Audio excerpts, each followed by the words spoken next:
The sister I never had. Yeah, a friend turned sister. Yeah, hi, or should I say hello? Welcome back to my channel. This is Esther Royal, and today I'll be talking about reason why your married friend ignore you. I'll be giving 6 solid points, reasons why you think they ignore you.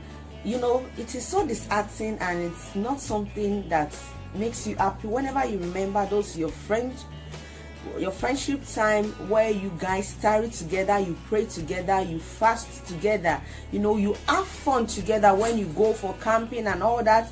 This your friend is someone you get to talk with day in, day out, and you see this person as, you know, some people will say that the sister I never had. Yeah, a friend turned sister. Yeah, some will even call your friend your twin because you guys do the same thing, you know.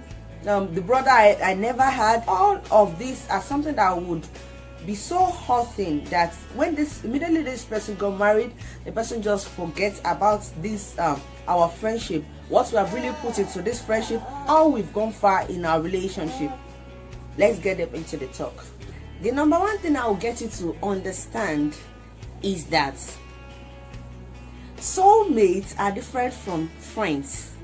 They are different from partner in life. They are different from goals partner, and they are different from people you journey with. That is the first crucial thing you should try to understand, and that is why some people meet today, they get closer, they got married. Why? It is easier for them to get too attached to the person they met today, and they could actually ignore relationship of 10 years or 15 years or 20 years just because soulmate has a deeper connection. It doesn't really mean that you have not built enough into that relationship. It doesn't mean that you have not given enough in that relationship. There are different sets of people with different kind of relationship. Just like you have some families, you are related by blood, but you know your father, your mother, your own siblings will be more closer to you than anyone outside, than the extended family. I know you get that. Number one reason I'll be bringing to you today is adjusting to the marriage course. Yes, marriage is a course on its own. Just like some people will say, woman, it's a course. Like when you really need to study a woman, you will not even graduate from school. When you need to study a woman, you will not graduate, you know, circular world. After your maybe MD or HND or BSc, you get your masters, you get your PhD. You know, you can get to a certain level of educational level, or some things you want to learn. But when it is something about marriage, love, relationship, or let me say couples, it's a whole lot of things. It's something that you will keep learning and we keep understanding each other. It doesn't matter if you've spent 10 years with someone, you know that person daily. You know, either the courtship is as long as, let's say, 5 years or as short as 6 months.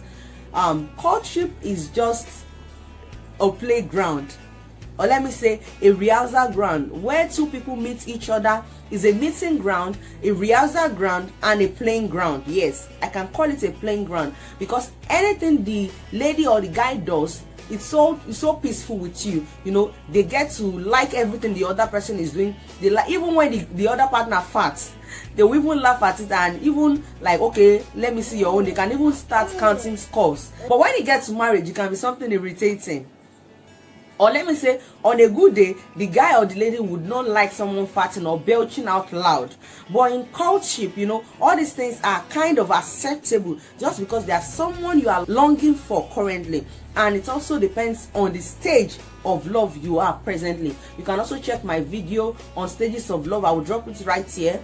And you can also check my video on maturity in marriage. I will also drop it here, so you can check the link below at the description box. Marriage course is something that after the wedding, after the ceremony, marriage is something different. Your friend is experiencing something, an entire world.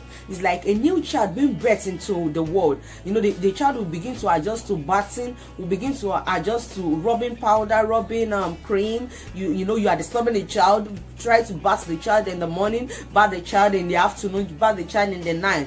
Is the child playing with sound? But you know, the child is trying to adjust to such environment. Just as so, your friend is trying to adjust to the course of marriage. She's trying to understand how to satisfy, or let me say, how to give total attention to their spouses.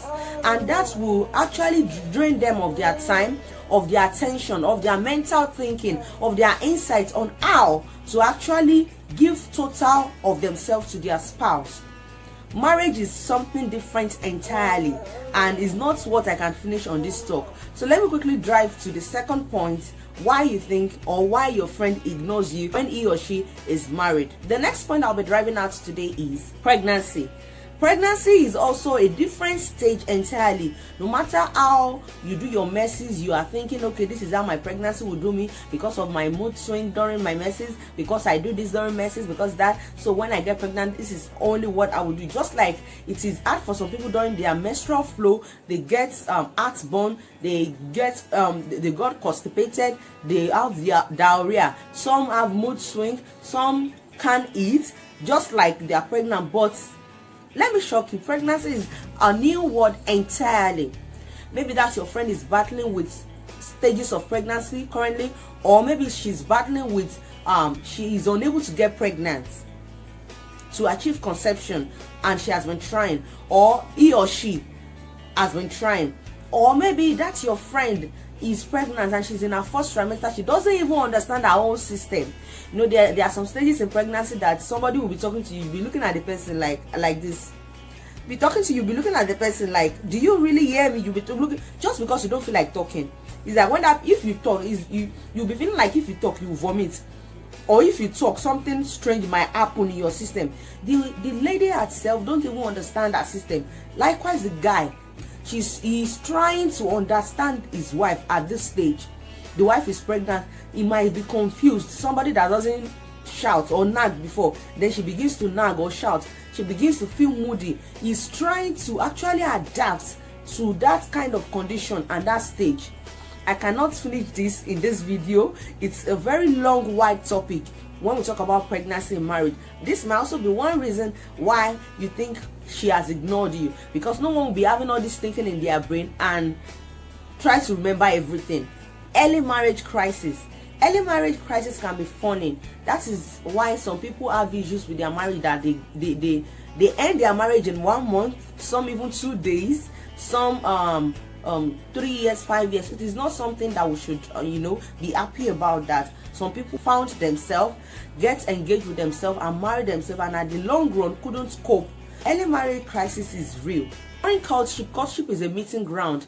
Courtship is a playing ground. Courtship is a rehearsal ground.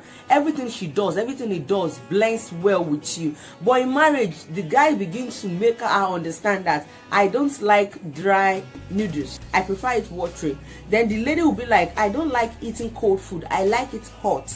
You begin to see, your eyes begin to open, because this is another stage entirely. Your eyes begin to open that, okay, we have differences, we have different personality, and for you to adjust and to work as one. The Bible says, what God has joined together, let no man put asunder. Let no personality put asunder. Yeah. Let no in-laws put asunder. Let no parents put asunder. Let no friend put asunder. So early marriage crisis can actually take a whole lot of your friend that she even would forget. Not that she's forgetting you are existing, of course, but she might even not remember that it's been long she checked up on you. This will drive me to the next point. In-laws. In-laws might be a sort of big distractions in marriage. You don't know what your friend or your guy friend is facing in their marriage with their in-laws, especially ladies, when they have issues, sister-in-law crisis, brother-in-law crisis, mother-in-law crisis. You don't know what they are facing, especially when it is difficult for them to bear their own child, when it's difficult for them to get pregnant. They have a lot of issues with their in-laws. Or maybe the in-law is someone that is foreclosing into the business of the marriage or the family. Or maybe the mother-in-law is that which try to tax the wife.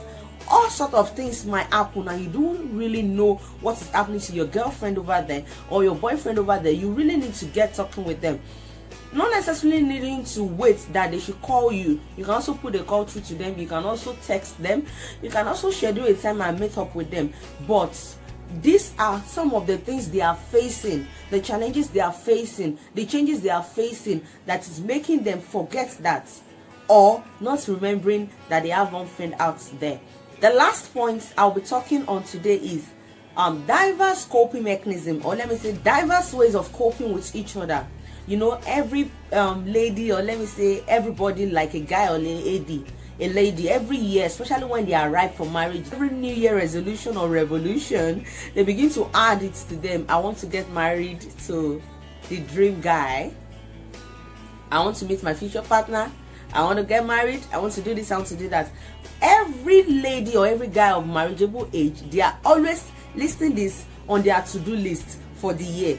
And now you are married, that will now be some other kind of list. Imagine what that list will be. Father, help me to understand my spouse. Yes. Father, help me not to miss it in this marriage.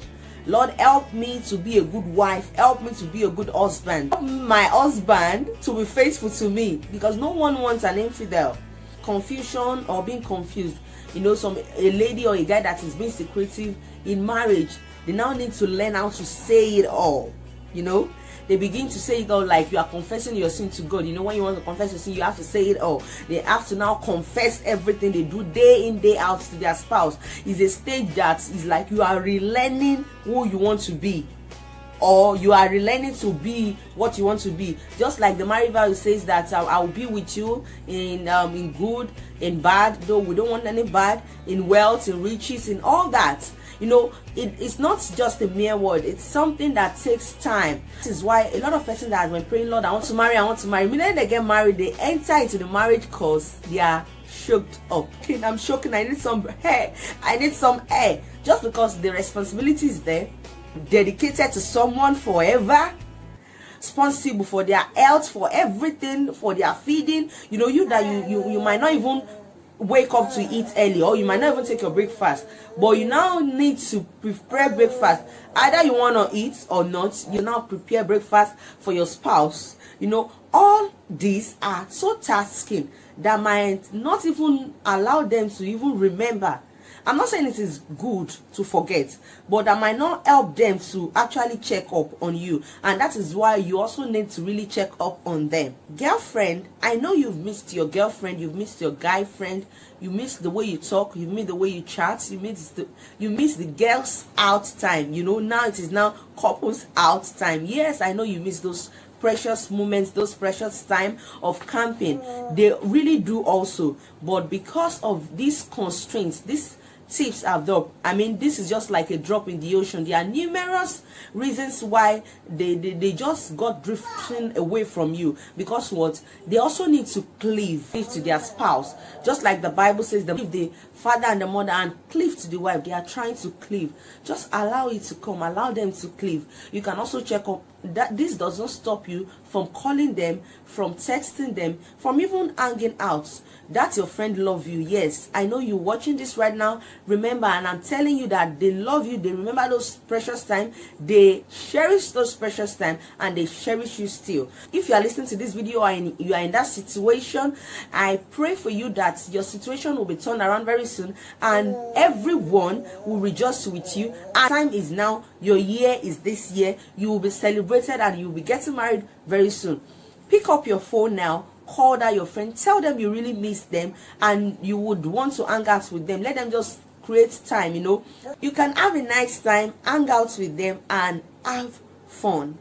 Remember, it is not their will to ignore you, but because of the circumstances of life and what is being occupying their mind is what has really drifted you away. It's just like a drifting away, like focus, loss of focus. It's not because they forgot you, but they are now focusing on some other things of their life. You being with them this present time, knowing what they are facing and how they have tackled such issues, will also help you when you get married, and it will help you to be a better wife and a better husband.